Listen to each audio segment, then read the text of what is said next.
আসো বাচ্চারা, gift box ধরো আর লক্ষ লক্ষ টাকা পুরস্কার পেয়ে যাও। Gift box, gift box, gift box নিয়ে যাও। মদন মামা আপনার দেখুন তো সুন্দর সুন্দর গিফট বক্স আছে। আরে হ্যাঁ বাচ্চা, এই বক্সগুলোর ভিতরে লক্ষ লক্ষ টাকা পড়ে আছে ভিতরে। তোমার কোন গিফট বক্সটা লাগবে নিয়ে নাও। মদন মামা আমার এই গিফট বক্সটা লাগবে। বাচ্চা তুমি এই গিফট বক্সটা নিবা? এরকম গিফট বক্স ধরে গতকালকে একটা ছেলে 1 লাখ টাকা পেয়ে গেছে। বন্ধুরা আমরা দেখবো বাচ্চাটির পছন্দ করা এই গিফট বক্সটার ভিতর কি আছে সেটা তোমাদেরকে দেখাবো। কিন্তু তার আগে একটা কথা বন্ধুরা, গতবার যারা মদন মামার ইউটিউব চ্যানেলটি সাবস্ক্রাইব করেছে আমরা সবার বাসায় এরকম একটা করে গিফট বক্স পাঠাই দিছি। এই ভিডিওতে যারা যারা চ্যানেল সাবস্ক্রাইব করবে আর ভিডিওটাতে লাইক করবে সবার বাসায় এরকম করে একটা গিফট বক্স পাঠাই দিব। দেরি কেন করতেছো? সবাই লাইক সাবস্ক্রাইব করো। তো বন্ধুরা এখন আমরা গিফট বক্সটা খুলি, দেখি বাচ্চাটা কি পায়। আমার তো মনে হয় বাচ্চাটা অনেক ভালো কিছু পাবে আজকে।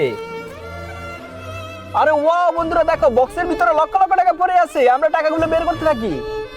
আরে ওয়াও বন্ধুরা, এখানে কত হাজার টাকা! ওয়াও, বাচ্চাটা তো 1000 টাকা পেয়ে গেল। দেখি তো বন্ধুরা বক্সের ভিতরে আর কি আছে। বক্সের ভিতরে আছে একটা সরকি, একটা মার্বেল আর 500 টাকা দামের একটা লিচু। এই নাও বাচ্চা তোমার নগদ 1000 টাকা, তারপর তোমার 500 টাকা দামের লিচু আর সরকি আর মার্বেল নিয়ে যাও। বন্ধুরা তোমরা যদি ফ্রিতে গিফট বক্স গুলো নিতে চাও তাহলে মদন মামার ইউটিউব চ্যানেলটিকে সাবস্ক্রাইব করে যাও।